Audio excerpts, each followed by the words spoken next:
మీరు బయట యువతకి మీరు అరుపులు చూస్తూ ఉన్నారు. ఇలాంటి పనులు చేస్తూ వెళ్తా ఉంటే చూస్తూ ఊరుకునే యువత కాదది. ఇది రాయలసీమ యువతది, పోరుబాటులో ఉన్న యువతది. నలిగి ఉద్యోగాలు ఉపాధి అవకాశాలకి నలిగిపోతూ ఉన్న యువతది. యువతను దయచేసి మీరు రెచ్చగొట్టకండి. ఈ రోజున మేము వచ్చి 70 కోట్ల రూపాయలు జాతీయ ఉపాధి హామీ పథకం కింద మేము అమలు చేసాం. దాదాపు కలెక్టర్ గారు చెప్తాం, దాదాపు ఒక మొత్తం పనులు అయిపోబోతున్నాయి. జనవరిలో రోడ్ల నిర్మాణం కానీ, గోశాలలు కానీ అన్ని రకాల పనులు చేస్తా ఉన్నాం. ఫామ్ పాండ్స్ కానీ.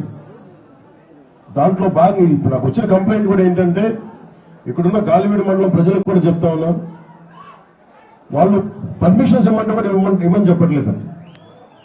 పనులు సిద్ధమైపోయినాయి అంటే వీళ్ళు కూర్చొని వీళ్ళు ఇక్కడికి వెళ్ళి వీళ్ళున్నారు ఎంపీడీఓలుగా, వీళ్ళు ఎంపీపీగా ఉన్నారు కాబట్టి వాళ్ళు పర్మిషన్ ఇవ్వట్లేదు అంటే ఒకటే చెప్పాం, 14 రోజులు సమయం ఇస్తాం.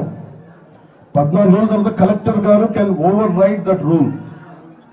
మీరు ఎంపీపీలు అని చెప్పి మీ చేతుల్లో ఉందని అధికారం అనుకోవడానికి లేదు.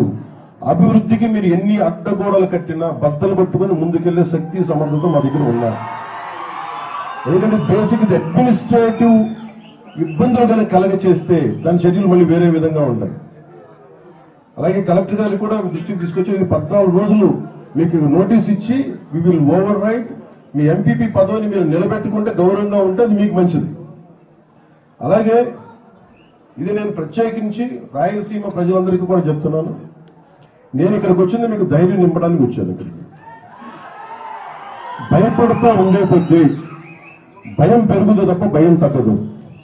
ఇక్కడున్న ప్రభుత్వ అధికారులు కానీ, రాష్ట్రంలో ఉన్న 640 ఎంపీడీఓల మీద కానీ ఒక్కరు చెయ్యేసినా, ఒక్కడంటే ఒక్కడు చెయ్యేసినా ఏ మాత్రం సహించో, ఏ మాత్రం ఊరుకో. గుర్తుపెట్టుకోండి. మీకు ఎలా ఉంటుందంటే చెప్తున్నాను, ఇళ్లలోంచి బయటికి లాక్కొచ్చి జైల్లో పెడతాం. గుర్తుపెట్టుకోండి. ఇళ్లలోంచి లాక్కొస్తాం.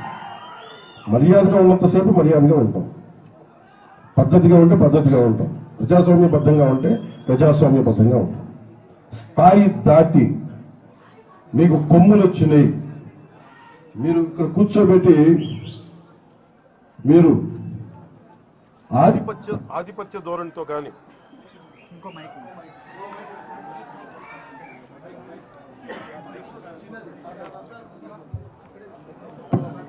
మీరు కనుక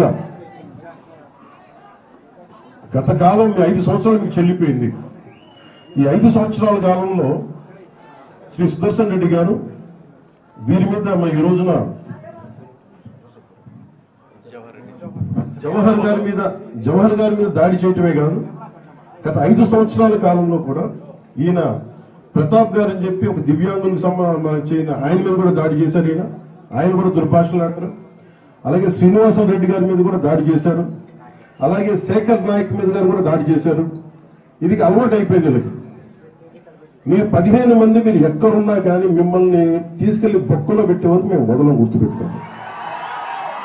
ఎస్పీ గారికి కూడా చెప్తా ఉన్నాను, డీజీపీ గారి దృష్టికి కూడా తీసుకొస్తున్నాం. ఏ ఒక్కరిని ఉపేక్షించేది లేదు. మీరు ఎవరైనా కావచ్చు. మీరు పనిచేసే అధికారుల మీద కనుక మీరు దాడులు చేసి సగటు మనుషుల్ని ఇబ్బంది పెడితే ఉపేక్షించే ప్రభుత్వం కాదు, ఉపేక్షించే వ్యక్తులు అస్సలే కాదు. మేము అన్ని తట్టుకుని వచ్చాం.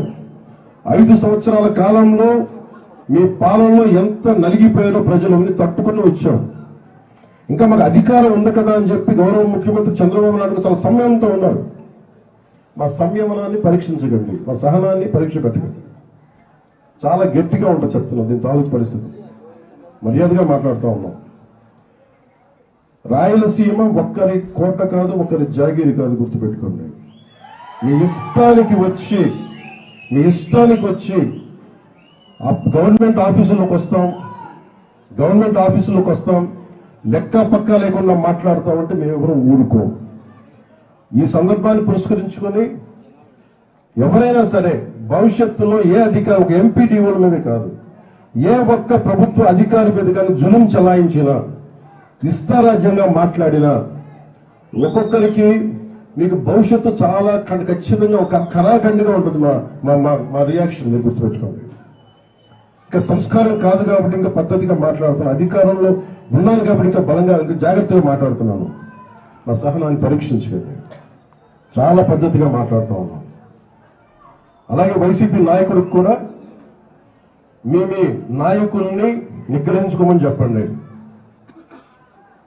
రోడ్ల మీద రైతుల కోసం తనని లేని కథలు చెప్పడం కాదు, చేసిన న్యాయానికి కథల్ని మళ్ళీ ధర్నాలు చేయడం కాదు. ముందు ఆయన జవహర్ గారిని నేను ప్రతిసారి మాట్లాడుతున్నప్పుడు ఒక దళిత అధికారి మీద దాడి చేసి ఇవన్నీ మాట్లాడి ఇందులో ఎవరెవరో నా చూడండి. శ్రీనివాసరెడ్డి గారు ఉన్నారు, ఆయన రెడ్డి సామాజిక వర్గానికి చెందిన వ్యక్తి. ప్రతాప్ గారు ఉన్నారు, నాకు ఆయన గురించి తెలియదు, ఆయన దివ్యాంగులు. అలాగే శేఖర్ నాయక్ ఉన్నారు, ఆయన షెడ్యూల్ ట్రైబ్స్ కి సంబంధించిన వ్యక్తి. ఇది ప్రతి చోట ఇది ఒక్కరికి సంబంధం లేదు, ఒక జాతికి సంబంధించింది కాదు. కానీ మేము ఏదైనా చేయగలం అధికారంలో ఉన్నాం కాబట్టి. సుదర్శన్ రెడ్డి గారి మనుషులందరికీ చెప్తున్నాం, నేను మళ్ళీ ఇంకొకసారి వచ్చి ఇక్కడే టెస్ట్ చేస్తాను చెప్తున్నాను. కడపలోనే అన్నమయ్య జిల్లాలోనే రాయలసీమ వచ్చి కూర్చున్నాను. ఇలాంటి పిచ్చి వర్షాలు చూస్తూ అవసరమైతే నా క్యాంప్ ఆఫీస్ ఇక్కడ పెట్టుకుని మిమ్మల్ని సరిచేసే వరకు నేను ఇక్కడే కూర్చున్నాను చెప్తాను. మీరు నా సహనాన్ని పరీక్షిస్తాను. ఎందుకంటే అన్ని తెగించి వచ్చాం. రాష్ట్రం బాగుండాలి. రాయలసీమ యువత ఎక్కడికో వెళ్ళిపోతా ఉన్నారు. ఉద్యోగాలు ఉపాధి అవకాశాలకి ఇక్కడికో బెంగళూరుకి తమిళనాడుకి ఎక్కడికో వెళ్ళిపోతున్నారు. వాళ్ళందరూ ఉపాధి అవకాశాలు రావాలి. ఈ విధంగా మేము ఆలోచిస్తా ఉన్నాం. ప్రభుత్వం అధికారులందరూ కూడా మేము బలం ఇవ్వడానికి వచ్చాం, మరి బలాన్ని నిర్వీర్యం చేయడానికి రాలేదు.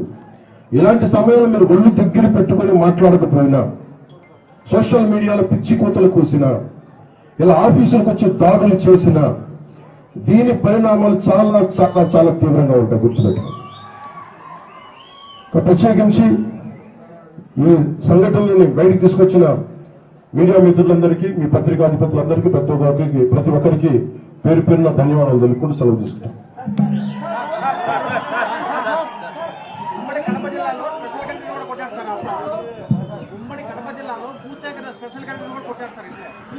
సార్ అని చెప్పండి. ఉమ్మడి కడప జిల్లాలో వీటన్నిటికి సంబంధించి నేను ఇది ప్రత్యేకించి కేబినెట్ లో చర్చిస్తాం. ఇది కేబినెట్ లో చర్చిస్తాం. ఇప్పుడు నా పేషీ కూడా తెలియజేశాను. ఇక్కడ ఏం జరిగినాయి మొత్తం రిపోర్టు ముఖ్యమంత్రి గారి టేబుల్ మీద ఉండాలి, డీజీపీ గారి దగ్గరికి వెళ్ళాలి, హోమ్ మినిస్టర్ గారి దగ్గరికి వెళ్ళాలి, అలాగే కేబినెట్ సదస్సులు అందరి దగ్గరికి వెళ్ళాలి, అలాగే జిల్లా ఇన్ఛార్జ్ మంత్రికి కూడా వెళ్ళాలి.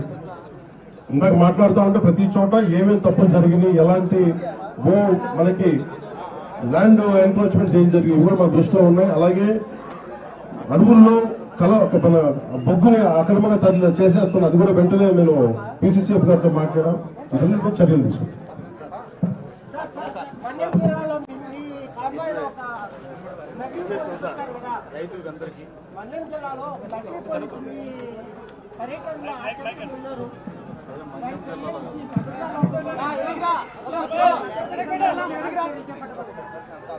నిజంగా చెప్పాలంటే నా భద్రత నాకు ఆశీర్వేసింది. ఈరోజు పొద్దునే నేను ఈ పర్యటనకు వస్తామంటే నా దృష్టికి తీసుకొచ్చారు. ఒక ఐపీఎస్ అధికారి ముసుగులో ఒక వ్యక్తి తిరిగాడు, వచ్చాడు, మొత్తం ఫోటోలు తీసుకున్నాడంటే నేను అడిగాను, అసలు ఎవరన్నా ఒక ఐపీఎస్ స్థాయి అధికారి వస్తే ఎవరన్నా అడుగుతాం కదా, how come it polices overlook అంటే ఎందుకు దీన్ని చూడలేకపోయారు అనేది నా పేషీ అధికారులతో మాట్లాడుతూ ఉన్నారు. ఇది కేవలం నాకు పనిచేయడం తెలుసు, రాష్ట్ర పోలీస్ శాఖ బాధ్యత, ఇది ఇంటెలిజెన్స్ శాఖ బాధ్యత, హోంశాఖ బాధ్యత, అలాగే డీజీపీ గారి బాధ్యత. నాకు పనిచేయడమే తెలుసు. అధికారం ఉన్నా లేకపోయినా పనిచేస్తాం. ఈరోజు అధికారం ఉన్నా పనిచేస్తాం, రక్షణ ఉన్నా పనిచేస్తాం, రక్షణ లేకపోయినా పనిచేస్తాం.